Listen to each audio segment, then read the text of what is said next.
Bonsoir. Bonsoir. Va-t-on vraiment laisser mourir des patients simplement parce que leurs médicaments coûtent trop cher? Il semble que désormais en Suisse, la réponse soit oui. Récemment, le tribunal fédéral a donné raison à un assureur qui contestait le remboursement d'une thérapie. Le cas concernait une maladie rare, mais à l'avenir, cette décision pourrait priver d'espoir des milliers de malades. Elle ouvre en tout cas un véritable débat de société, raison pour laquelle nous vous proposons cette soirée spéciale ensemble. Oui, effectivement, et après les reportages de 36.9, nous vous proposons de poursuivre la discussion sur le plateau d'Infrarouge avec cette question: doit-on poser des limites à la prise en charge de certaines thérapies? Est-ce un mal nécessaire pour maîtriser les coûts de la santé et surtout vos primes maladie? C'est bien sûr un débat très délicat, éminemment tabou, mais que nous avons choisi de mener ce soir avec nos invités. Les premières victimes de cet état de fait sont les personnes atteintes de maladies rares. Une maladie est considérée comme rare ou orpheline si elle touche moins d'une personne sur 2000. Le souci, c'est qu'il y en a beaucoup de ces pathologies rares, plus de 7000 identifiées à ce jour. Ce qui fait que rien qu'en Suisse, 500 000 personnes sont touchées. Désormais, on dira à certains de ces patients: fini, trop cher, l'assurance ne rembourse plus votre traitement. À la souffrance, à l'impuissance du corps médical, on ajoute ainsi le problème du financement. Une triple peine en quelque sorte. Voici le reportage de Françoise Ducret et Gérard Louvain.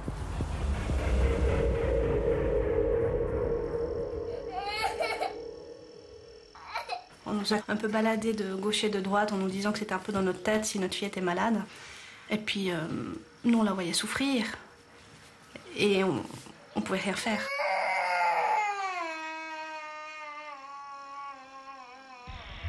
L'accès au diagnostic est difficile, l'accès à l'information est difficile, la recherche n'est pas soutenue, les traitements sont parfois inexistants et leur vie au quotidien est extrêmement difficile. Je crois que c'est vraiment le moment de réagir et on n'a pas le droit de laisser des gens sans soins dans notre pays.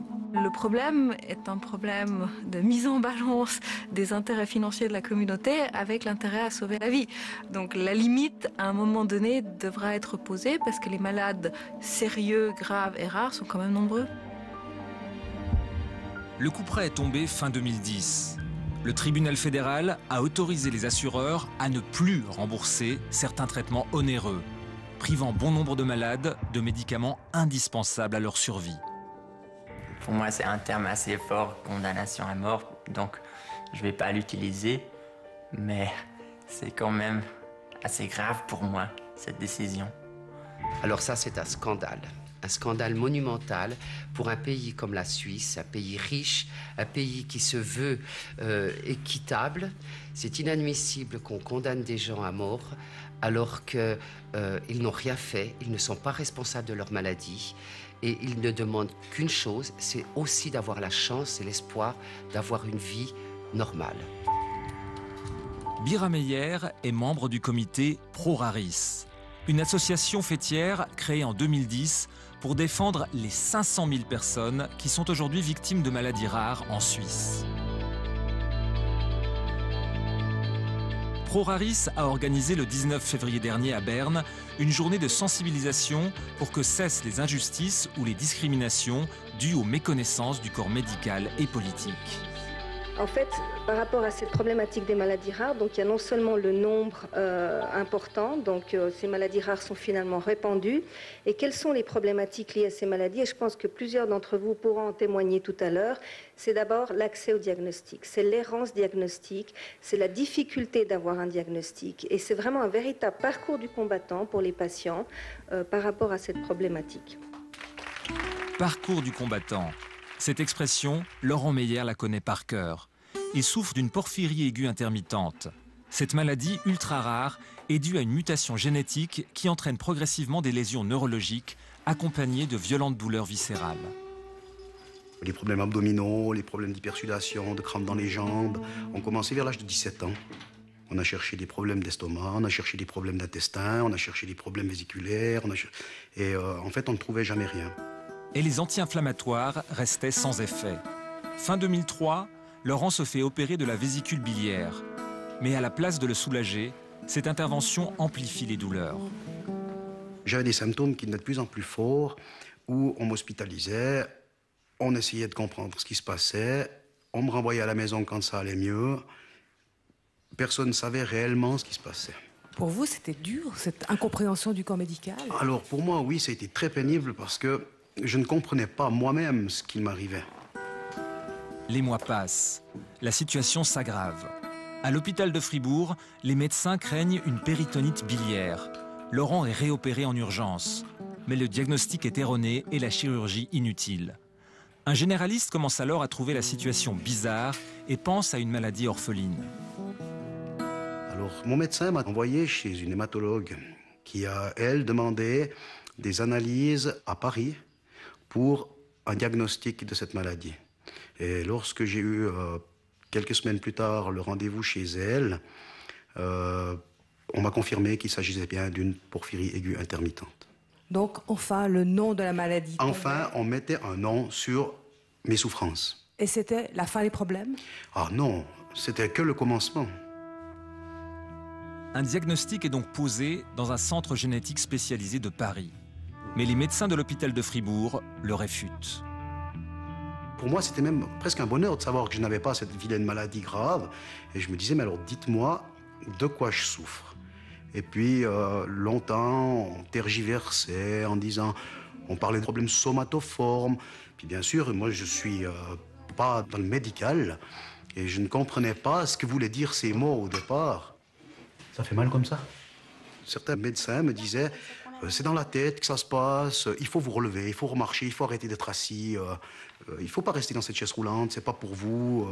On m'accusait en fait, je peux utiliser que ce mot, accuser, de mentir.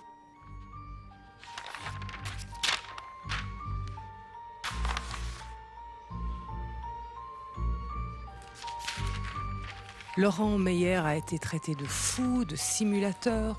On a même pensé que c'était un problème psychiatrique. C'est fréquent? Tout à fait. Je pense que dans le domaine des maladies rares, c'est une des grosses problématiques. Donc ces maladies sont différentes, mais elles sont semblables dans leurs problématiques. Et la première, c'est l'accès au diagnostic, c'est l'errance diagnostique, c'est la difficulté, faute de connaissances, faute de recherche scientifique. Les médecins de premier recours en particulier qui y sont confrontés n'ont pas forcément l'information pour être attentifs. Et c'est vrai que la plupart des patients, donc des enquêtes ont démontré que ça prenait de nombreuses années, qu'ils ont vu de nombreux médecins, il y a eu des faux traitements, des traitements chirurgicaux et l'aspect prise en charge psychiatrique est très marqué aussi chez ces patients. Merci beaucoup. Le papa va nous aider. Oui. Voilà. Au CHUV, le professeur Andrea Superti-Furga est un spécialiste des maladies rares pédiatriques. Et ce jour-là, il examine le petit Marco. Alors, tu serres ta main autour de mon doigt. Forte. Oh, muy bien. Muchas gracias. Cet enfant a 6 ans et demi. Merci, c'est fantastique. Ok, maintenant je vais regarder ton dos. Hein? Je te tourne comme ça. C'est magnifique. Hein?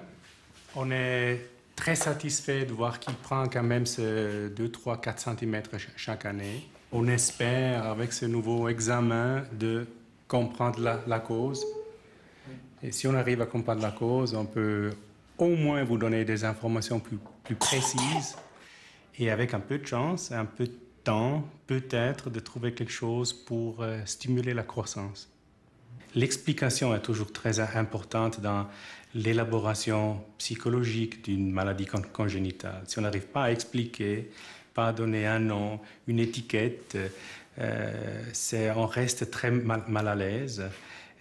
Pour nous, médecins, c'est difficile de dire. On n'arrive pas à mettre un diagnostic précis. Pour les parents, ça devient difficile.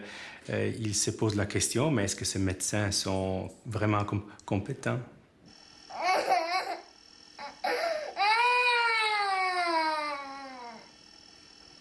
Quand nous, on va à l'hôpital parce que notre enfant a pleuré toute la nuit et que ça fait 3 nuits qu'elle dort pas, on dort pas, et puis qu'ils nous disent « Ah, mais c'est pour qu'on s'occupe d'elle », c'est très dur. Psychologiquement, on a envie que ça bouge, qu'ils trouvent que notre fille a.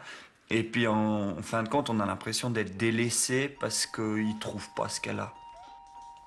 Angélique souffre de la maladie de CAPS, une pathologie d'origine génétique caractérisée par de l'urticaire et des atteintes inflammatoires articulaires extrêmement douloureuses. Angélique a 2 sœurs et un petit frère. On a dû la filmer pour avoir une preuve, pour qu'on nous croie, parce qu'on nous a un peu baladé de gauche et de droite en nous disant que c'était un peu dans notre tête si notre fille était malade. Et puis, nous, on la voyait souffrir et on pouvait rien faire. Il a fallu 2 ans pour qu'Angélique soit finalement envoyée dans un centre universitaire. Là, elle a eu la chance de tomber sur un spécialiste compétent qui a réussi à poser le bon diagnostic. Les maladies sont rares, mais les experts le sont aussi. Donc il est important de pouvoir travailler en réseau au niveau national aussi, avec des équipes pluridisciplinaires, et de pouvoir parfois chercher l'avis à l'étranger pour mieux comprendre et saisir ces pathologies. C'est bien là le problème. La prise en charge des maladies orphelines doit passer par des réseaux, car aucun médecin, aucun pays à lui seul ne peut détenir tout le savoir. Une première solution a été trouvée avec la création d'Orphanet, une plateforme internet qui apporte à tous l'information la plus complète possible. Plusieurs pays européens ont fait des maladies rares une priorité de santé publique, avec l'élaboration de plans nationaux. Rien de tout cela en Suisse. La conseillère nationale argovienne Ruth Humbel a dès lors déposé un postulat.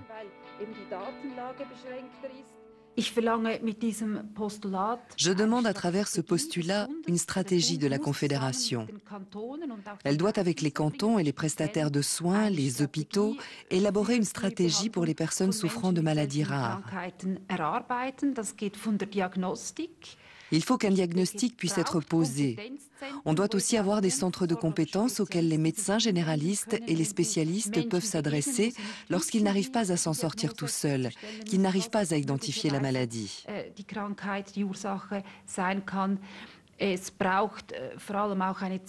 Il doit aussi y avoir une collaboration internationale avec les centres qui existent déjà. Je pense qu'il faut arrêter d'être réticent et travailler avec l'Union européenne.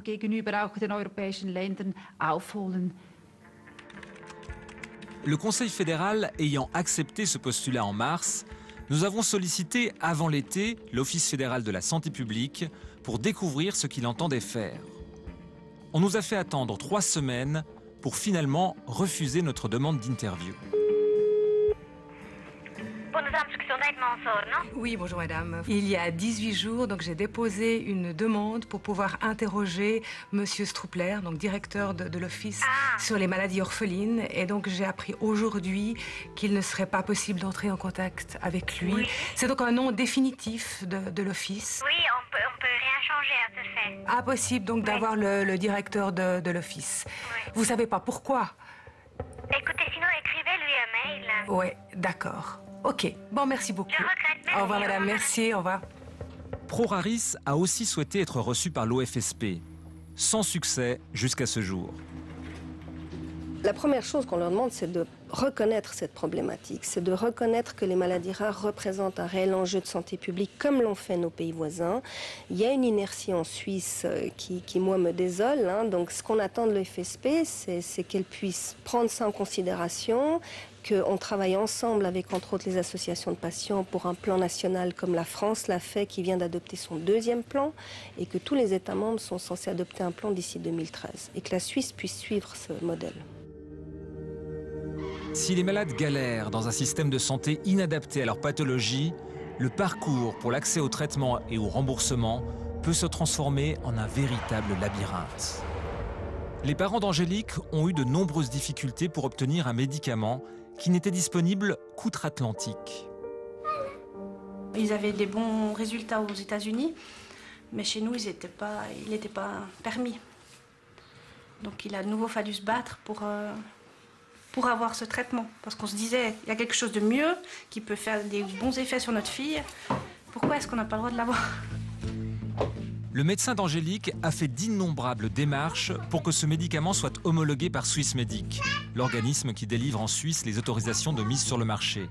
Le feu vert a été finalement donné. Quel a été l'effet de ce médicament ? Jour et la nuit. C'était magnifique. On lui a fait la première injection déjà le soir même, on a vu les résultats. Donc c'est un truc, c'est vital pour notre fille. Et puis elle-même, elle a dit le soir qu'elle était bien. Elle a dit, je suis enfin bien. Le médicament étant très cher, 120 000 francs par an, l'assurance maladie a accepté de le payer, mais a demandé à la famille de faire des démarches auprès de l'AI. L'assurance invalidité paie en effet tous les traitements et la prise en charge intégrale des enfants victimes de maladies congénitales. La première réponse qu'on a reçue de l'AI, c'était une réponse négative. Donc nous, d'abord, on a fait un premier recours en expliquant que je ne comprenais pas que ma fille qui avait des douleurs, qui était vraiment mal, on ne demandait pas que ce soit une rente qui soit payée pour elle, mais seulement que son traitement, que ses soins soient payés. Je ne comprenais pas que ce ne soit pas pris en charge. Donc on a fait cette lettre qui a été rendue négative. Alors après, on a contacté notre protection juridique. Et eux, ils ont pris contact avec un avocat lausannois qui était spécialisé dans ce domaine et qui a fait des démarches plus loin. On a été jusqu'au tribunal fédéral où malheureusement on a perdu. Il y a près de 50 ans, l'AI a établi une liste d'infirmités congénitales qu'elle prend en charge et leur a donné un numéro de code. Malheureusement, la maladie de Kaps ne fait pas partie de cette liste. Les Bruchers ont donc perdu leur recours. Comment vous avez vécu ce genre de décision? Grande injustice, un grand ras-le-bol. Après, on se demande, enfin, on comprend que des gens en arrivent à prendre des armes et à tirer sur tout ce qui bouge au palais fédéral. On arrive au bout, enfin, on paye de tous les côtés, des assurances, pour tout on paye. Et puis, une fois où on a besoin d'aide, tout ce qui est de notre état, je dis, hein, ça ferme les portes.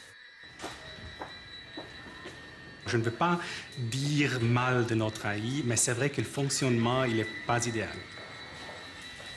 Tous les règlements, les listes de maladies, elles sont absolument dépassés, ils sont trop âgés, ils ne prennent plus en compte tous les progrès de la médecine au niveau diagnostique, au niveau thérapeutique.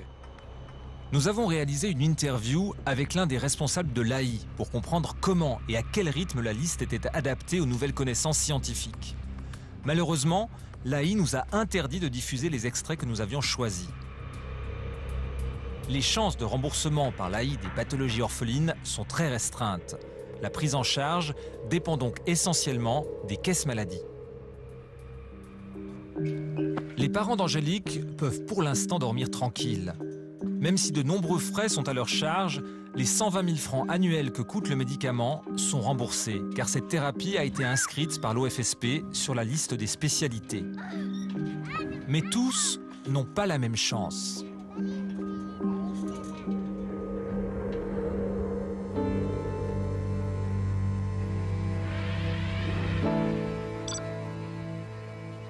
En effet, à la fin de l'année dernière, le tribunal fédéral a dû se prononcer sur le cas d'une femme de 70 ans souffrant d'une forme de myopathie, la maladie de Morbus-Pompe.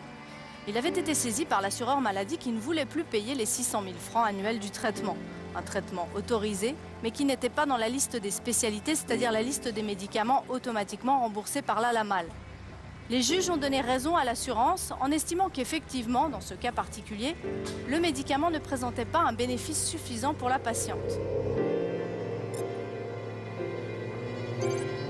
Le problème, c'est que les juges sont allés plus loin que la question qu'on leur posait. Ils ont aussi estimé qu'au-delà de 100 000 francs par année de vie prolongée, un assureur n'était plus obligé de rembourser un médicament hors liste. Cet arrêt marque donc le début explicite du rationnement des soins. Et en faisant jurisprudence, il met en danger la vie de nombreux patients. Voici un exemple.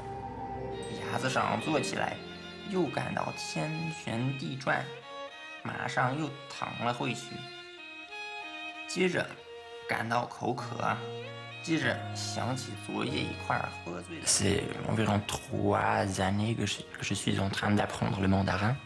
J'ai étudié la linguistique comparative à l'université. J'étais en train de lire un chapitre dans un livre sur M. Liu Yuejin, qui est en train de se réveiller après une nuit où il avait bu un peu trop. C'est rigolo. Quel est aujourd'hui votre plus grand rêve? Mon plus grand rêve, ce serait une fois aller en Chine et étudier une des langues minorités qu'ils ont là, surtout dans le sud-ouest du pays. Je trouve ça super intéressant. Ce rêve risque malheureusement de ne jamais se réaliser. David a 26 ans. Il a la maladie de Morbus Pompe, une maladie dégénérative dont il existe plusieurs formes. Elle est due à une accumulation de glycogène qui détruit progressivement les cellules. La chose la plus évidente avec cette maladie, c'est naturellement ce qu'on peut voir. Donc j'ai pas beaucoup de muscles, je suis très faible. Parce que cette maladie, elle affecte le développement des muscles. Mes parents ont remarqué une fois, quand j'étais peut-être 1 an ou quelque chose comme ça, qu'il avait quelque chose qui n'allait pas.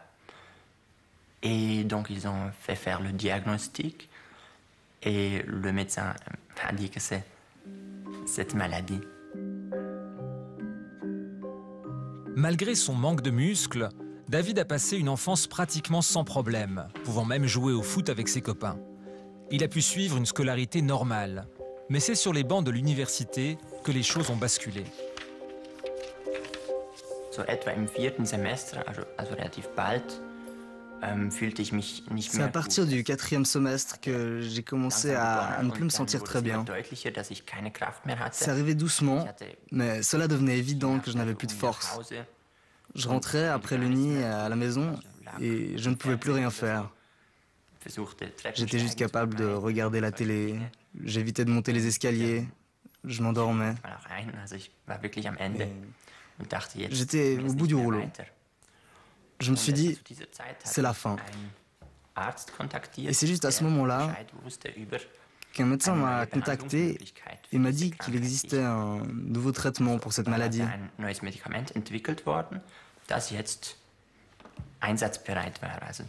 Ce médicament, je l'ai obtenu tout d'abord sous forme d'un cadeau du fabricant, parce que ce produit n'était pas encore homologué en Suisse. Et pendant 6 mois, je l'ai reçu gratuitement. Et ensuite, c'est l'assureur qui a pris les coûts à sa charge. Il a tout payé jusqu'au 31 janvier de cette année.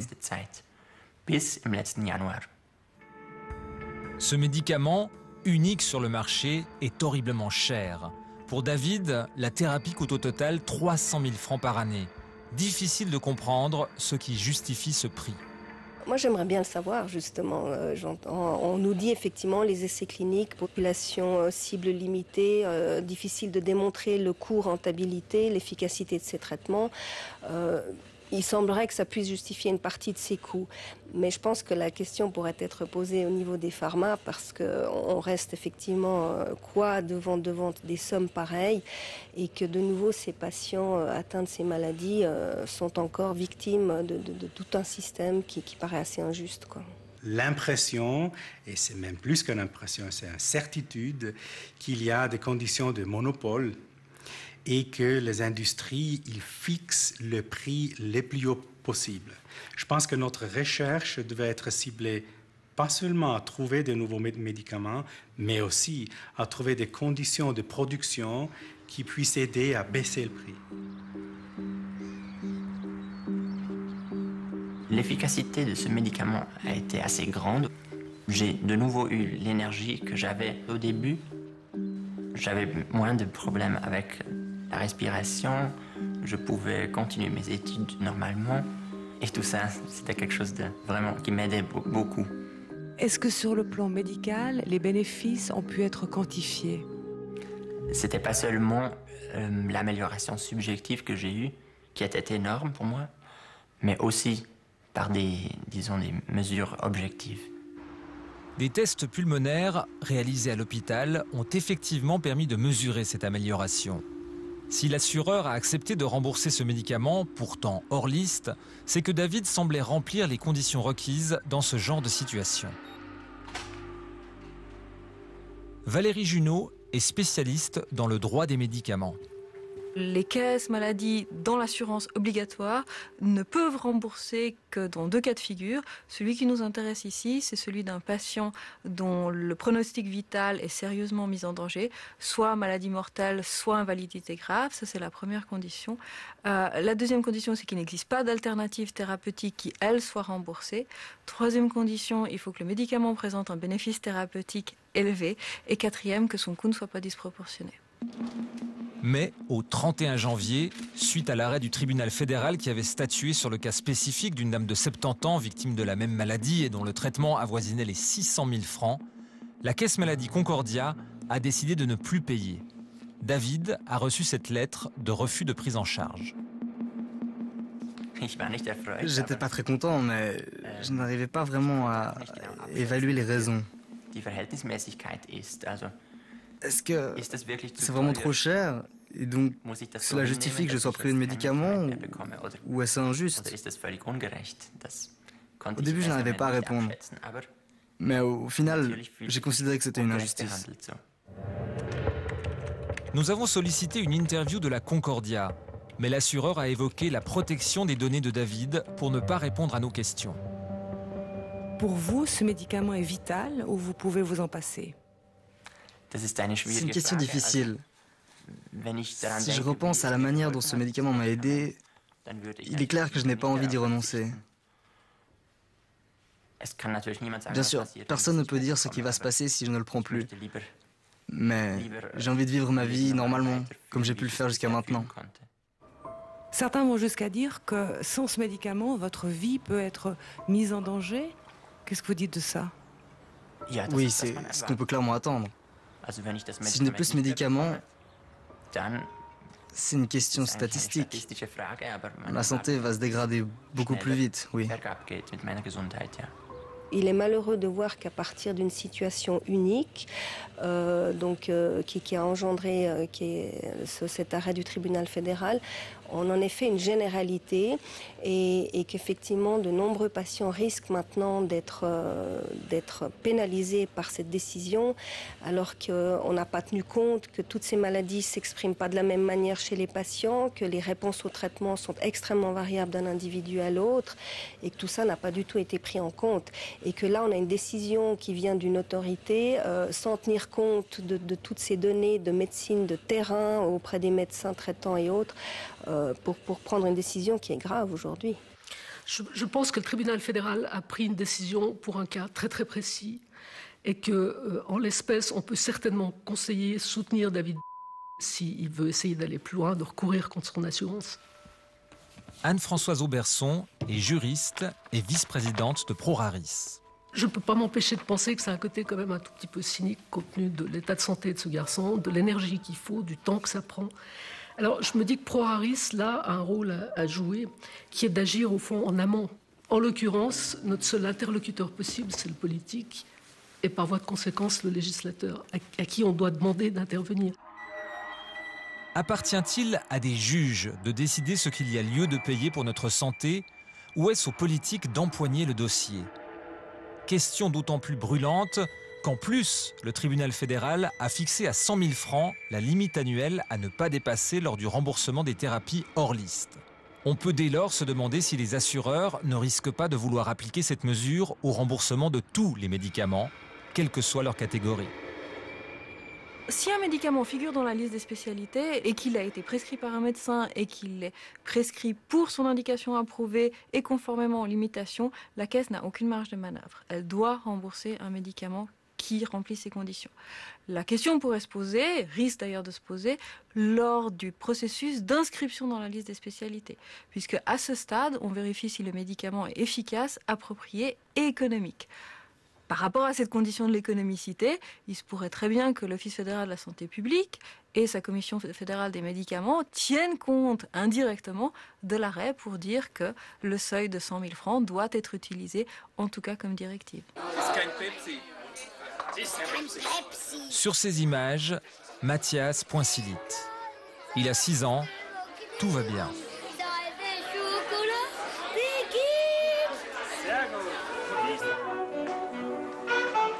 Mathias a été filmé à différentes périodes de sa vie. Ici, il a 14 ans. Les premiers signes de la maladie commencent à apparaître. Pendant toutes les années qui vont suivre, aucun médecin ne comprend ce qui lui arrive. Jetzt heißt der Mann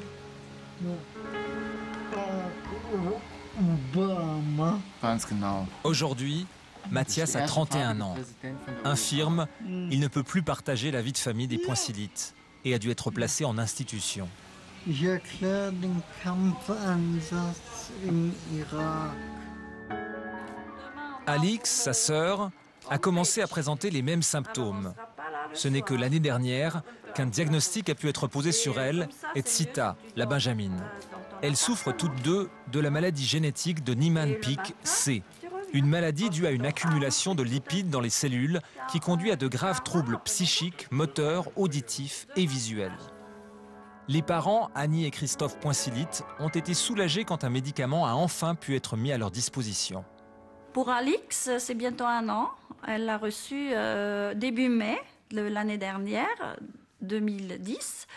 Et Tsita, qui a été diagnostiquée en août, elle a le médicament depuis septembre dernier.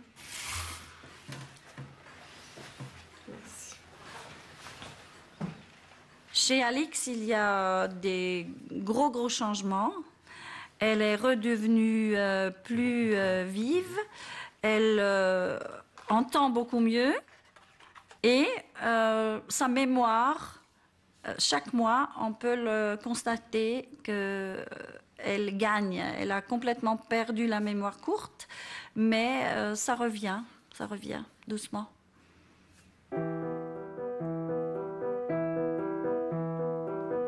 Le traitement coûte environ 175 000 francs par année. L'assurance a accepté de prendre à sa charge une partie des coûts, l'autre étant payée par le fabricant, intéressé à étudier l'efficacité du médicament. Mais la Concordia, se basant sur l'avis de son médecin conseil, a envoyé une lettre pour annoncer qu'elle cessait tout remboursement au 31 janvier 2011.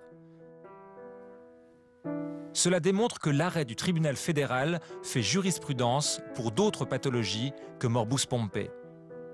Comment est-ce que vous avez réagi lorsque vous avez reçu cette lettre? On était complètement perdus et furieux parce que c'est prouvé, même par des tests médicaux, que ça agit doucement, mais ça agit. Et pour Alix, c'est ouais, elle sera perdue. Lorsque le médecin conseil de votre assureur dit que ce médicament n'est pas suffisamment efficace ou utile, qu'est-ce que vous en pensez? J'ai du mal à me représenter qu'un médecin conseil puisse avancer ce genre d'opinion sans avoir vu le malade. Sur quelle base il travaille, selon quelle information il réagit? J'en ai aucune idée. Des fois, j'ai l'impression peut-être que c'est juste un argument qui a été donné comme ça, d'une façon, je dirais, non scientifique. Notre relation avec le médecin conseil ne sont pas faciles.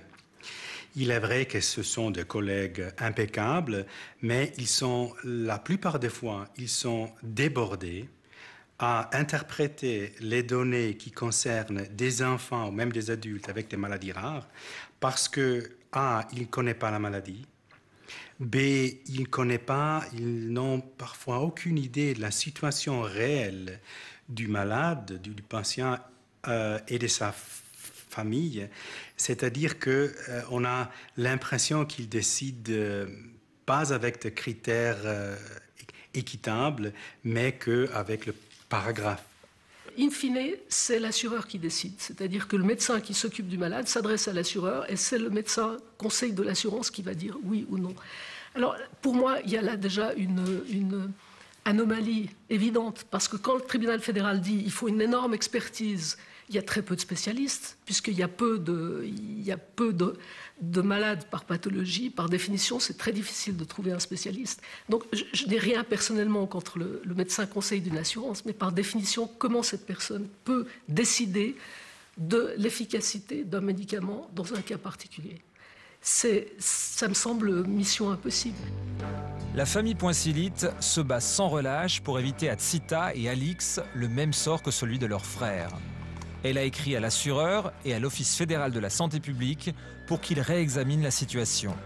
Pour l'instant, le fabricant du médicament offre gratuitement la thérapie. Mais pour combien de temps? Que se passerait-il si maintenant ce médicament n'était plus du tout à votre disposition? Ça serait très grave. J'ai la chair de poule quand j'y pense. Il faudrait déménager.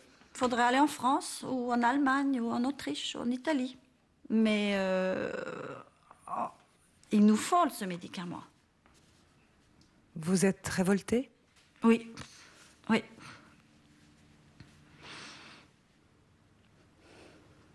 Si le signal politique est envoyé, pas forcément seulement en Suisse, parce que la Suisse est un petit marché, mais si le signal est de dire l'État, les pouvoirs publics, l'assurance sociale ne financera plus des traitements coûteux, le message sera entendu par les entreprises pharmaceutiques, celles qui principalement financent cette recherche, parce que cette recherche n'est pas tant financée au niveau universitaire, et ces entreprises cesseront d'investir dans des médicaments qu'elles savent ne pas pouvoir ensuite rentabiliser.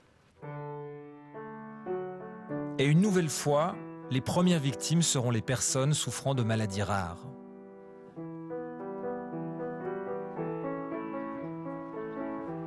Si l'arrêt du tribunal fédéral risque de freiner le développement de nouveaux médicaments orphelins, alors les thérapies issues de la recherche universitaire pourraient aussi ne jamais voir le jour. Tu te souviens pas, mais la première fois que je t'ai rencontré, tu avais 3 ans. Donc ça fait un paquet d'années. Et puis ce jour-là, j'avais promis à ta maman que je te transplanterais avec tes cellules souches réparées. Ouais. Et aujourd'hui, on est proche du but. Et donc, je vais pouvoir tenir ma promesse. Et ça, c'est génial, non? Oui. Ouais, je suis content. Tu es content? Ouais. Ouais. Mais tu vois, ça représente presque 20 ans de travail. Ouais, ça fait beaucoup. Ça fait beaucoup, hein. Donc ça, c'est ce qu'on va te greffer. Depuis sa naissance, Imanol est victime d'une épidermolyse bulleuse, une maladie génétique provoquée par un déficit de collagène 7. Sa peau ressemble à celle d'un grand brûlé. Tout n'est que plaies et cloques. Et pour l'instant, aucune thérapie n'existe.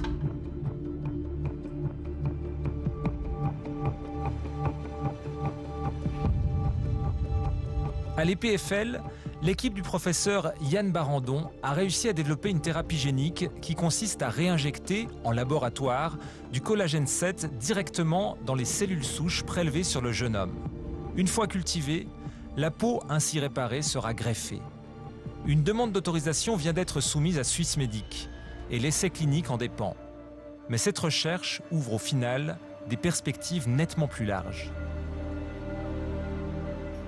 Alors, très clairement, de faire une recherche sur une maladie orpheline va servir à plein d'autres choses, parce qu'on a développé de nouvelles technologies, on continue à développer de nouvelles technologies, et ces nouvelles technologies vont être utilisées pour d'autres maladies. Et ce que l'on va apprendre par la transplantation des cellules génétiquement modifiées est normal chez Imanol, va nous permettre de mieux comprendre la cicatrisation, par exemple, va nous permettre de mieux comprendre le devenir des cellules souches lorsqu'elles sont transplantées. Donc les champs d'application sont très très importants. Si les premiers essais sur Imanol sont concluants, se posera la question de la commercialisation de ces techniques. Le financement risque d'être problématique. Les premiers essais cliniques est chiffré aussi en centaines de milliers de francs suisses. Et toute la question est de savoir comment on va payer en fait pour les autres malades. Parce que le premier essai clinique, on va peut-être pouvoir le financer par des dons, par justement une médiatisation de l'essai, essayer de trouver de l'argent et trouver des sponsors. Mais les patients qui vont venir derrière, il va falloir que l'assurance maladie prenne en charge ces choses-là parce que ça a des coûts qui vont être très élevés. Et c'est là que l'arrêt du tribunal fédéral provoque l'inquiétude des chercheurs. Moi, ça me fait bondir parce que quelque part, c'est un petit peu la main droite qui ignore ce que fait la main gauche. Et d'un côté, on nous donne beaucoup d'argent quand même pour pouvoir faire ces recherches sur les cellules souches. Et puis au moment où elles sont en train d'aboutir, eh bien, les patients ne vont vraisemblablement pas pouvoir en profiter pour des raisons de coût. Donc c'est un petit peu comme si vous construisez un nouveau tunnel pour faire passer les trains sous les Alpes et puis que vous ne mettiez pas de voie ferrée. Donc c'est ridicule. Une fois par semaine, Imanol, 26 ans, se rend à l'AEMO, l'association Enfance et Maladies Orphelines, basée à Montaix, pour y travailler. Ça et ça, la Imanol, ça c'est la première partie. Et la suite viendra. Attends, je vais débarrasser ça. Comme il touche une rente AI, il ne peut pas percevoir de salaire, car cela diminuerait la maigre somme qu'il touche de l'assurance. Pour le tri du courrier qu'il effectue, l'AEMO le rétribue donc indirectement en lui offrant des cours privés d'informatique. Imanol est soutenu depuis son enfance par cette association dont le but premier est d'aider les familles qui galèrent dans le remboursement de leurs frais. Toutes les sommes que nous versons dans l'année sont finalement des sommes qui ne sont pas versées ni par les assurances ni par l'AI. Ça vous choque? Ça me choque que ce soit des associations qui soient tenues de prendre le relais des assurances qui sont soi-disant des assurances sociales. Et ce sont évidemment les gens les plus démunis face à la maladie, c'est-à-dire aussi bien financièrement et qui n'ont certainement pas la force morale de mener des combats contre l'AI et de faire des procès, qui se retrouvent dans ces situations de désespoir et elles n'ont comme solution finalement que les associations. Par un démarchage téléphonique, l'AEMO récolte ainsi des fonds qui sont redistribués aux personnes les plus en difficulté. Oui, bonjour, Association Enfance et Maladies Orphelines. Est-ce que je peux vous prendre une toute petite seconde où ça vous dérange, monsieur? On prend en charge, si vous voulez, à ces familles, tout ce qui leur pose souci avec les assurances. C'est un petit peu le nerf de la guerre, hein, dans les maladies rares. Je vous remercie infiniment. Bonne journée. Au revoir, madame. Oui. Cette demande d'aide risque fortement d'augmenter suite à l'arrêt du tribunal fédéral. Et l'association pourrait rapidement être dépassée. De manière plus générale, on peut maintenant redouter que les juges fédéraux aient donné un coup d'accélérateur à une situation que l'on sentait venir en Suisse. Pour le patient, c'est le début réel du rationnement des soins. Oui, c'est ça. C'est le début réel. Le rationnement de soins, il est déjà là, mais ça devient explicite et ça devient aussi pour nous médecins de plus en plus lourd parce qu'on est bloqué dans plusieurs démarches pour faire un diagnostic, pour instaurer un traitement, surtout pour nous comme pédiatres et médecins qui traitent beaucoup d'enfants avec maladies rares, ça nous bloque beaucoup. Je pense que l'arrêt du tribunal fédéral, et c'est aussi ce que recherchait le tribunal fédéral, c'est de placer le débat sur la scène ouverte, que ça devienne un débat public. Parce que le rationnement, il existe sous des formes plus ou moins insidieuses, il a tendance à frapper des groupes qui sont pas forcément les groupes privilégiés, en particulier les personnes âgées, les victimes de maladies psychiatriques. Donc le tribunal fédéral a le mérite de, quelque part, jouer carte sur table et de dire que c'est une décision qui devrait être débattue, par exemple au niveau parlementaire, par exemple dans la société civile. Maintenant, le danger existe. Qui seront les prochaines victimes? On a parlé à juste titre des patients qui souffrent de maladies orphelines, des patients qui ont épuisé les alternatives thérapeutiques connues, et ils sont malheureusement nombreux.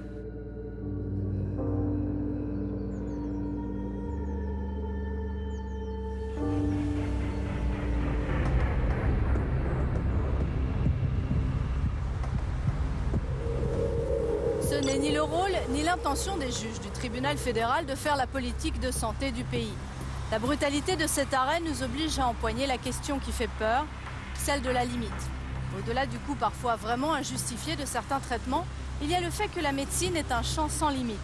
Nouveaux traitements, prolongation de la vie, les possibilités sont infinies.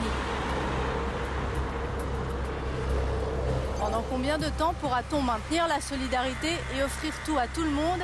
C'est l'objet du débat de cette édition spéciale Infrarouge et 36.9.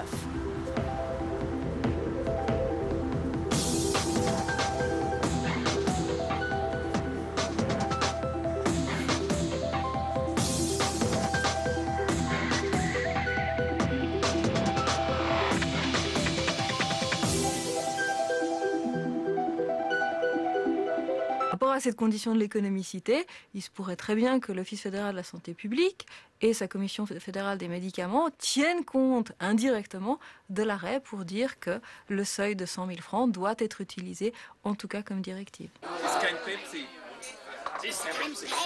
Sur ces images, Mathias Poinsilite. Il a 6 ans, tout va bien.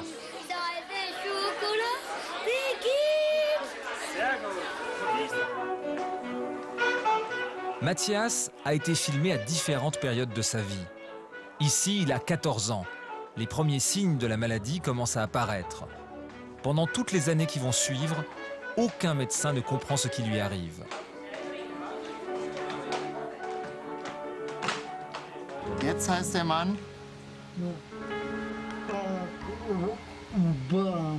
Ganz genau. Aujourd'hui, Mathias a 31 ans. Infirme, il ne peut plus partager la vie de famille des Poinsilite. et a dû être placée en institution. J'éclaire den Kampfeinsatz im Irak. Alix, sa sœur, a commencé à présenter les mêmes symptômes. Ce n'est que l'année dernière qu'un diagnostic a pu être posé sur elle et Tsita, la benjamine. Elles souffrent toutes deux de la maladie génétique de Niemann-Pick C, une maladie due à une accumulation de lipides dans les cellules qui conduit à de graves troubles psychiques, moteurs, auditifs et visuels. Les parents, Annie et Christophe Poinsilit, ont été soulagés quand un médicament a enfin pu être mis à leur disposition.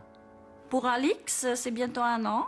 Elle l'a reçu début mai de l'année dernière, 2010. Et Tsita, qui a été diagnostiquée en août, elle a le médicament depuis septembre dernier.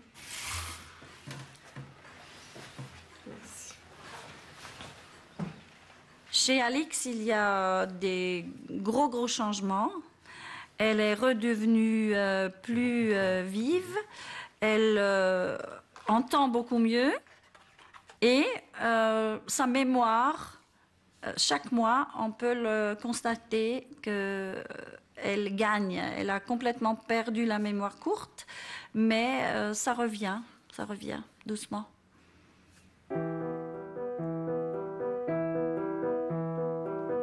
Le traitement coûte environ 175 000 francs par année. L'assurance a accepté de prendre à sa charge une partie des coûts, l'autre étant payée par le fabricant, intéressé à étudier l'efficacité du médicament. Mais la Concordia, se basant sur l'avis de son médecin conseil, a envoyé une lettre pour annoncer qu'elle cessait tout remboursement au 31 janvier 2011. Cela démontre que l'arrêt du tribunal fédéral fait jurisprudence. La famille Poinsilit se bat sans relâche pour éviter à Tsita et Alix le même sort que celui de leur frère. Elle a écrit à l'assureur et à l'Office fédéral de la santé publique pour qu'ils réexaminent la situation. Pour l'instant, le fabricant du médicament offre gratuitement la thérapie. Mais pour combien de temps? Que se passerait-il si maintenant ce médicament n'était plus du tout à votre disposition? Ça serait très grave. J'ai la chair de poule quand j'y pense. Il faudrait déménager. Il faudrait aller en France ou en Allemagne ou en Autriche ou en Italie. Mais il nous faut ce médicament. Vous êtes révoltée? Oui, oui.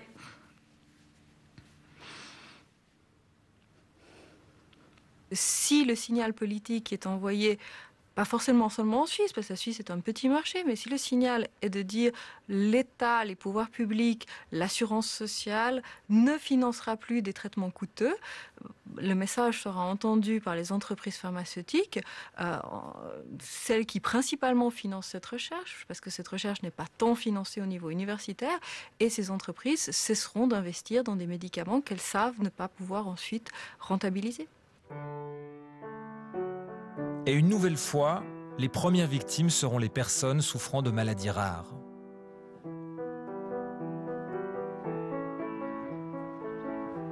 Si l'arrêt du tribunal fédéral risque de freiner le développement de nouveaux médicaments orphelins, alors les thérapies issues de la recherche universitaire pourraient aussi ne jamais voir le jour. Tu te souviens pas, mais la première fois que j'ai été rencontré, tu avais 3 ans. Donc ça fait un paquet d'années.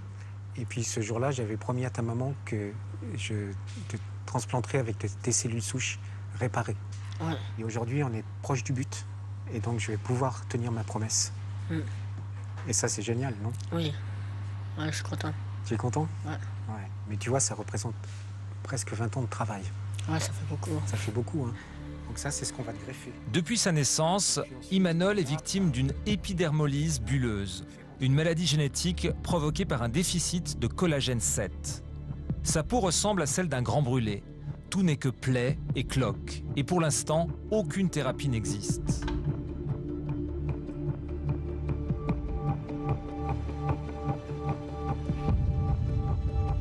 À l'EPFL, l'équipe du professeur Yann Barandon a réussi à développer une thérapie génique qui consiste à réinjecter, en laboratoire, du collagène 7 directement dans les cellules souches prélevées sur le jeune homme. Une fois cultivée, la peau ainsi réparée sera greffée. Une demande d'autorisation vient d'être soumise à Swissmedic. Et c'est important. Si les premiers essais sur Imanol sont concluants, se posera la question de la commercialisation de ces techniques. Le financement risque d'être problématique. Les premiers essais cliniques est chiffré aussi en centaines de milliers de francs suisses. Et toute la question est de savoir comment on va payer en fait pour les autres malades. Parce que le premier essai clinique, on va peut-être pouvoir le financer par des dons, par justement une médiatisation de l'essai, essayer de trouver de l'argent et trouver des sponsors. Mais les patients qui vont venir derrière, il va falloir que l'assurance maladie prenne en charge ces choses-là parce que ça a des coûts qui vont être très élevés. Et c'est là que l'arrêt du tribunal fédéral provoque l'inquiétude des chercheurs. Ça me fait bondir parce que quelque part c'est un petit peu la main droite qui ignore ce que fait la main gauche. Et d'un côté on nous donne beaucoup d'argent quand même pour pouvoir faire ces recherches sur les cellules souches. Et puis au moment où elles sont en train d'aboutir, eh bien les patients ne vont vraisemblablement pas pouvoir en profiter pour des raisons de coût. Donc c'est un petit peu comme si vous construisez un nouveau tunnel pour faire passer les trains sous les Alpes et puis que vous ne mettiez pas de voie ferrée. Donc c'est ridicule. Une fois par semaine, Imanol, 26 ans, se rend à l'AEMO, l'association Enfance et Maladies Orphelines, basée à Montaix, pour y travailler. Ça et ça, voilà Imanol, ça c'est la première partie. Et la suite viendra. Attends, je vais débarrasser ça. Comme il touche une rente AI, il ne peut pas percevoir de salaire, car cela diminuerait la maigre somme qu'il touche de l'assurance. Pour le tri du courrier qu'il effectue, l'AEMO le rétribue donc indirectement en lui offrant des cours privés d'informatique. Imanol est soutenu depuis son enfance par cette association dont le but premier est d'aider les familles qui galèrent dans le remboursement de leurs frais. Toutes les sommes que nous versons dans l'année sont finalement des sommes qui ne sont pas versées ni par les assurances ni par l'AI. Ça vous choque? Ça me choque, que ce soit des associations qui soient tenues de prendre le relais des assurances qui sont soi-disant des assurances sociales. Et ce sont évidemment les gens les plus démunis face à la maladie, c'est-à-dire aussi bien financièrement et qui n'ont certainement pas la force morale de mener des combats contre l'AI et de faire des procès, qui se retrouvent dans ces situations de désespoir et elles n'ont comme solution finalement que les associations. Par un démarchage téléphonique, l'AEMO récolte ainsi des fonds qui sont redistribués aux personnes les plus en difficulté. Oui, bonjour, association Enfance et Maladies Orphelines. Est-ce que je peux vous prendre une toute petite seconde où ça vous dérange, monsieur? On prend en charge, si vous voulez, à ces familles, tout ce qui leur pose souci avec les assurances. C'est un petit peu le nerf de la guerre, hein, dans les maladies rares. Je vous remercie infiniment. Bonne journée. Au revoir, madame. Oui. Cette demande d'aide risque fortement d'augmenter suite à l'arrêt du tribunal fédéral. Et l'association pourrait rapidement être dépassée. De onéreux, privant bon nombre de malades de médicaments indispensables à leur survie. Pour moi, c'est un terme assez fort, condamnation à mort, donc je ne vais pas l'utiliser, mais c'est quand même assez grave pour moi, cette décision. Alors ça, c'est un scandale monumental pour un pays comme la Suisse, un pays riche, un pays qui se veut équitable.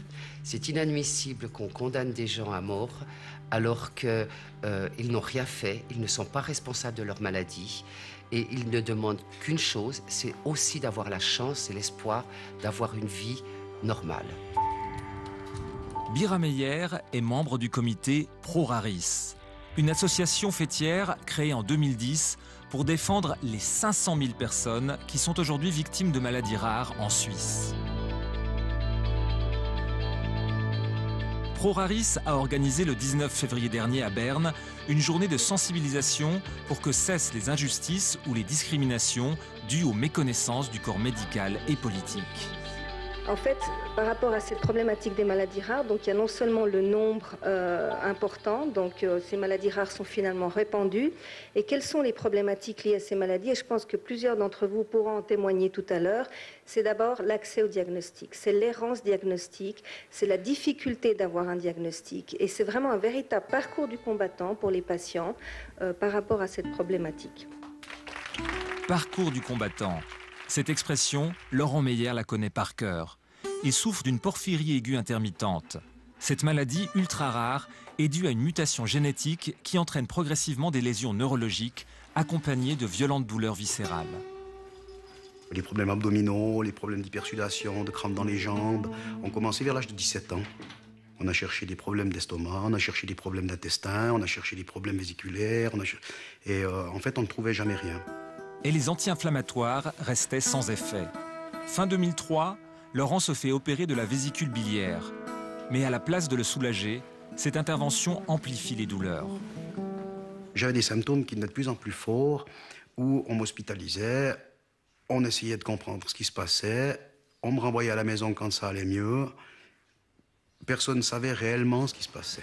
Pour vous, c'était dur, cette incompréhension du corps médical? Alors pour moi, oui, ça a été très pénible parce que je ne comprenais pas moi-même ce qui m'arrivait. Les mois passent. La situation s'aggrave. À l'hôpital de Fribourg, les médecins craignent une péritonite biliaire. Laurent est réopéré en urgence. Mais le diagnostic est erroné et la chirurgie inutile. Un généraliste commence alors à trouver la situation bizarre et pense à une maladie orpheline. Alors, mon médecin m'a envoyé chez une hématologue. Barandon a réussi à développer une thérapie génique qui consiste à réinjecter, en laboratoire, du collagène 7 directement dans les cellules souches prélevées sur le jeune homme. Une fois cultivée, la peau ainsi réparée sera greffée. Une demande d'autorisation vient d'être soumise à Swissmedic et l'essai clinique en dépend. Mais cette recherche ouvre au final des perspectives nettement plus larges. Alors, très clairement, de faire une recherche sur une maladie orpheline va servir à plein d'autres choses, parce qu'on a développé de nouvelles technologies, on continue à développer de nouvelles technologies, et ces nouvelles technologies vont être utilisées pour d'autres maladies. Et ce que l'on va apprendre par la transplantation des cellules génétiquement modifiées est normal chez Imanol, va nous permettre de mieux comprendre la cicatrisation, par exemple, va nous permettre de mieux comprendre le devenir des cellules souches lorsqu'elles sont transplantées. Donc les champs d'application sont très très importants. Si les premiers essais sur Imanol sont concluants, se posera la question de la commercialisation de ces techniques. Le financement risque d'être problématique. Les premiers essais cliniques est chiffré aussi en centaines de milliers de francs suisses. Et toute la question est de savoir comment on va payer en fait pour les autres malades. Parce que le premier essai clinique, on va peut-être pouvoir le financer par des dons, par justement une médiatisation de l'essai, essayer de trouver de l'argent et trouver des sponsors. Mais les patients qui vont venir derrière, il va falloir que l'assurance maladie prenne en charge ces choses-là parce que ça a des coûts qui vont être très élevés. Et c'est là que l'arrêt du tribunal fédéral provoque l'inquiétude des chercheurs. Moi, ça me fait bondir parce que quelque part, c'est un petit peu la main droite qui ignore ce que fait la main gauche. Et d'un côté, on nous donne beaucoup d'argent quand même pour pouvoir faire ces recherches sur les cellules souches. Et puis au moment où elles sont en train d'aboutir, eh bien, les patients ne vont vraisemblablement pas pouvoir en profiter pour des raisons de coût. Donc c'est un petit peu comme si vous construisez un nouveau tunnel pour faire passer les trains sous les Alpes et puis que vous ne mettiez pas de voie ferrée. Donc c'est ridicule.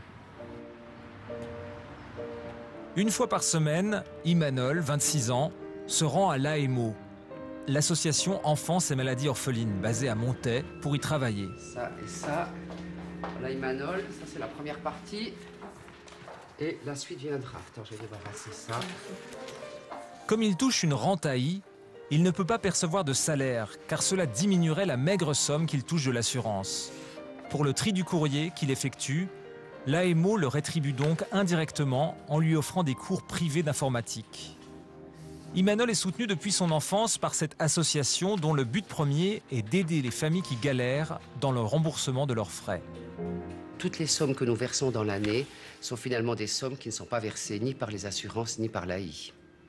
Ça vous choque? Ça me choque, que ce soit des associations qui soient... consiste à réinjecter en laboratoire du collagène 7 directement dans les cellules souches prélevées sur le jeune homme. Une fois cultivée, la peau ainsi réparée sera greffée. Une demande d'autorisation vient d'être soumise à Swissmedic et l'essai clinique en dépend. Mais cette recherche ouvre au final des perspectives nettement plus larges. Alors, très clairement, de faire une recherche sur une maladie orpheline va servir à plein d'autres choses, parce qu'on a développé de nouvelles technologies, on continue à développer de nouvelles technologies, et ces nouvelles technologies vont être utilisées pour d'autres maladies. Et ce que l'on va apprendre par la transplantation des cellules génétiquement modifiées est normal chez Imanol, va nous permettre de mieux comprendre la cicatrisation, par exemple, va nous permettre de mieux comprendre le devenir des cellules souches lorsqu'elles sont transplantées. Donc les champs d'application sont très très importants.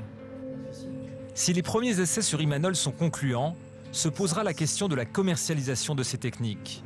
Le financement risque d'être problématique. Les premiers essais cliniques est chiffré aussi en centaines de milliers de francs suisses. Et toute la question est de savoir comment on va payer en fait pour les autres malades. Parce que le premier essai clinique, on va peut-être pouvoir le financer par des dons, par justement une médiatisation de l'essai, essayer de trouver de l'argent et trouver des sponsors. Mais les patients qui vont venir derrière, il va falloir que l'assurance maladie prenne en charge ces choses-là parce que ça a des coûts qui vont être très élevés. Et c'est là que l'arrêt du tribunal fédéral provoque l'inquiétude des chercheurs. Moi, ça me fait bondir parce que quelque part, c'est un petit peu la main droite qui ignore ce que fait la main gauche.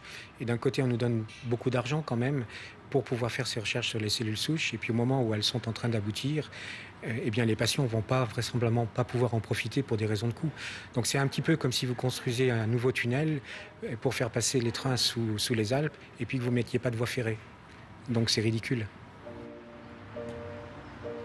Une fois par semaine, Imanol, 26 ans, se rend à l'AEMO, l'association Enfance et Maladies Orphelines, basée à Montaix, pour y travailler. Ça et ça, là Imanol, ça c'est la première partie. Et la suite viendra. Attends, je vais débarrasser ça. Comme il touche une rente AI, il ne peut pas percevoir de salaire, car cela diminuerait la maigre somme qu'il touche de l'assurance. Pour le tri du courrier qu'il effectue, l'AEMO le rétribue donc indirectement en lui offrant des cours privés d'informatique. Imanol est soutenu depuis son enfance par cette association dont le but premier est d'aider les familles qui galèrent dans le remboursement de leurs frais. Toutes les sommes que nous versons dans l'année sont finalement des sommes qui ne sont pas versées ni par les assurances ni par l'AI. Ça vous choque? Ça me choque, que ce soit des associations qui soient tenues de prendre le relais des... Meyer est membre du comité Pro-Raris, une association fêtière créée en 2010 pour défendre les 500 000 personnes qui sont aujourd'hui victimes de maladies rares en Suisse. Pro-Raris a organisé le 19 février dernier à Berne une journée de sensibilisation pour que cessent les injustices ou les discriminations dues aux méconnaissances du corps médical et politique. En fait, par rapport à cette problématique des maladies rares, donc il y a non seulement le nombre important, donc ces maladies rares sont finalement répandues, et quelles sont les problématiques liées à ces maladies, et je pense que plusieurs d'entre vous pourront en témoigner tout à l'heure, c'est d'abord l'accès au diagnostic, c'est l'errance diagnostique, c'est la difficulté d'avoir un diagnostic, et c'est vraiment un véritable parcours du combattant pour les patients par rapport à cette problématique. Parcours du combattant. Cette expression, Laurent Meyer la connaît par cœur. Il souffre d'une porphyrie aiguë intermittente. Cette maladie ultra rare est due à une mutation génétique qui entraîne progressivement des lésions neurologiques accompagnées de violentes douleurs viscérales. Les problèmes abdominaux, les problèmes d'hypersudation, de crampes dans les jambes ont commencé vers l'âge de 17 ans.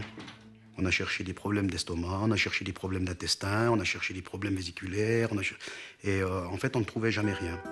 Et les anti-inflammatoires restaient sans effet. Fin 2003, Laurent se fait opérer de la vésicule biliaire. Mais à la place de le soulager, cette intervention amplifie les douleurs.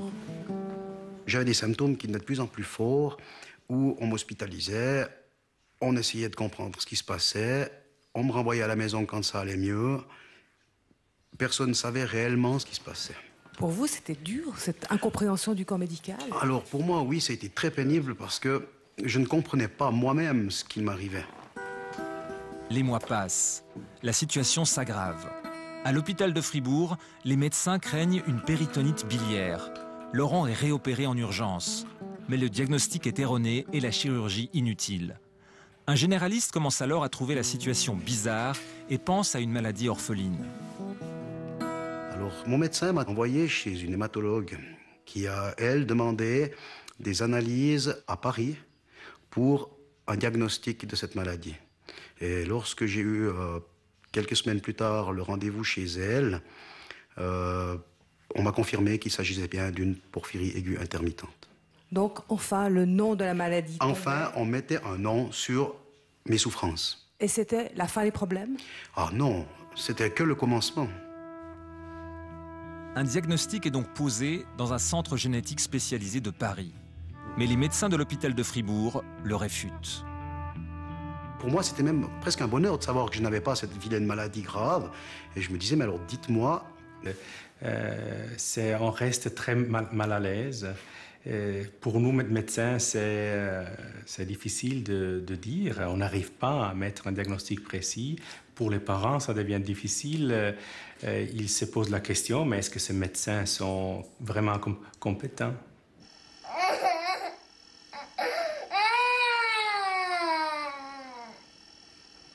Quand nous, on va à l'hôpital parce que notre enfant a pleuré toute la nuit et que ça fait 3 nuits qu'elle dort pas, on dort pas, et puis qu'ils nous disent « Ah, mais c'est pour qu'on s'occupe d'elle », c'est très dur. Psychologiquement, on a envie que ça bouge, qu'ils trouvent que notre fille a.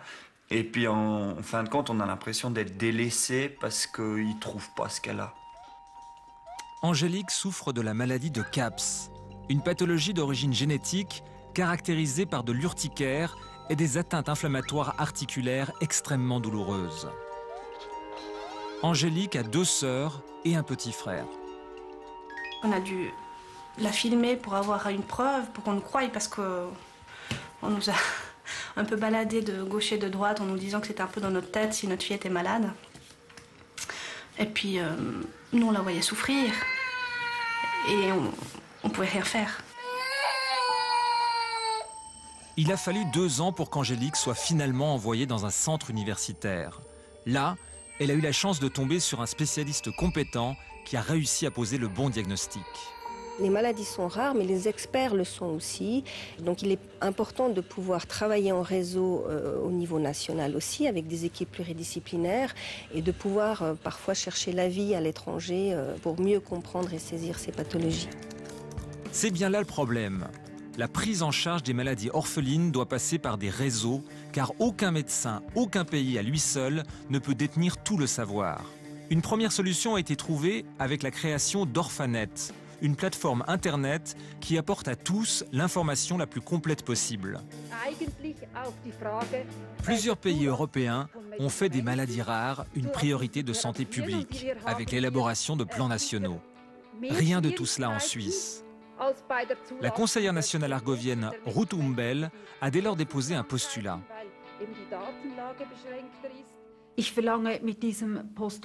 Je demande à travers ce postulat une stratégie de la Confédération. Elle doit, avec les cantons et les prestataires de soins, les hôpitaux, élaborer une stratégie pour les personnes souffrant de maladies rares. Il faut qu'un diagnostic puisse être posé. On doit aussi avoir des centres de compétences auxquels les médecins généralistes et les spécialistes peuvent s'adresser lorsqu'ils n'arrivent pas. J'étais pas très content, mais je n'arrivais pas vraiment à évaluer les raisons. Est-ce que c'est vraiment trop cher et donc cela justifie que je sois privé de médicaments ou est-ce injuste? Au début, je n'arrivais pas à répondre.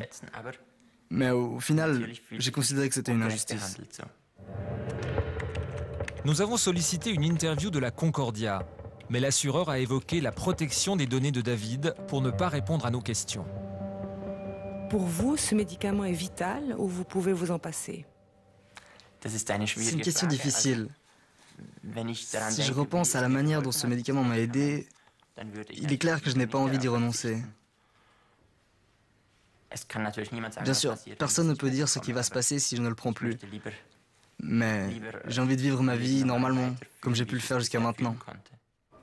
Certains vont jusqu'à dire que sans ce médicament, votre vie peut être mise en danger. Qu'est-ce que vous dites de ça? Oui, c'est ce qu'on peut clairement attendre. Si je n'ai plus ce médicament, c'est une question statistique. Ma santé va se dégrader beaucoup plus vite, oui.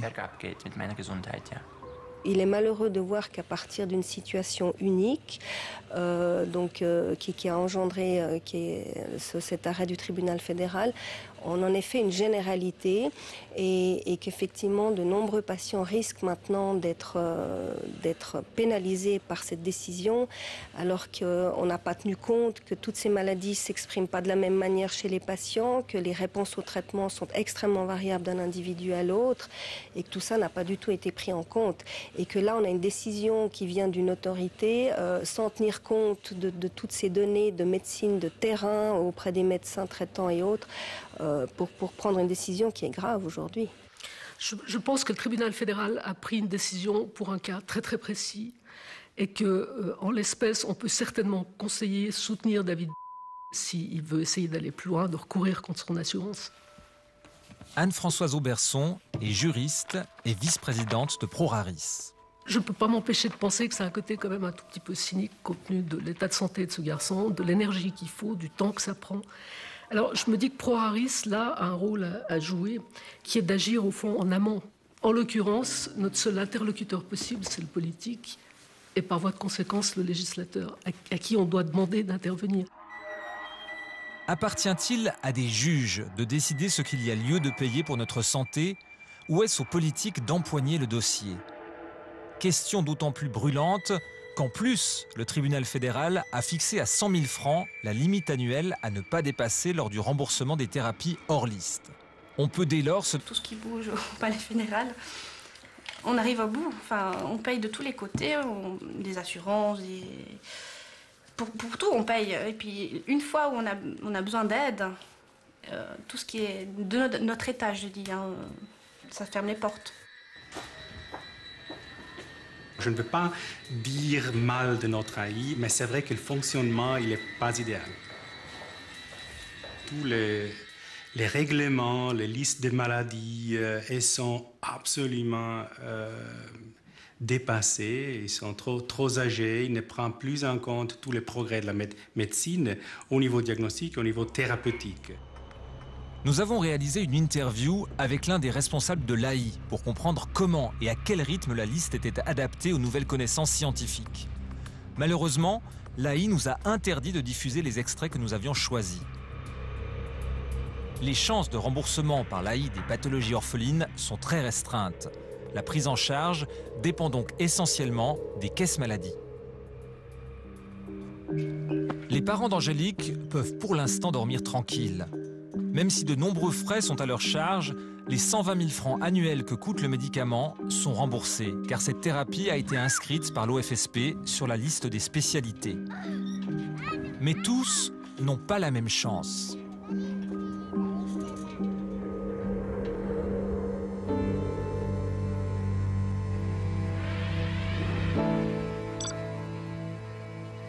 En effet, à la fin de l'année dernière, le tribunal fédéral a dû se prononcer sur le cas d'une femme de 70 ans souffrant d'une forme de myopathie, la maladie de Morbus-Pompe. Il avait été saisi par l'assureur maladie qui ne voulait plus payer les 600 000 francs annuels du traitement. Un traitement autorisé, mais qui n'était pas dans la liste des spécialités, c'est-à-dire la liste des médicaments automatiquement remboursés par l'ALAMAL. Les juges ont donné raison à l'assurance en estimant qu'effectivement, dans ce cas particulier, le médicament ne présentait pas un bénéfice suffisant pour la patiente. Le problème, c'est que les juges sont allés plus loin que la question qu'on leur posait. Ils ont aussi estimé qu'au-delà de 100 000 francs par année de vie prolongée, un assureur n'était plus obligé de rembourser un médicament hors liste. Cet arrêt marque donc le début explicite du rationnement des soins. Et en faisant jurisprudence, il met en danger la vie de nombreux patients. Voici un exemple.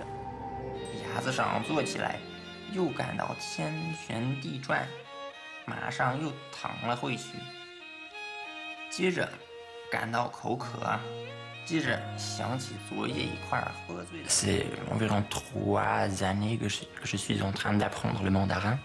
J'ai étudié la linguistique comparative à l'université.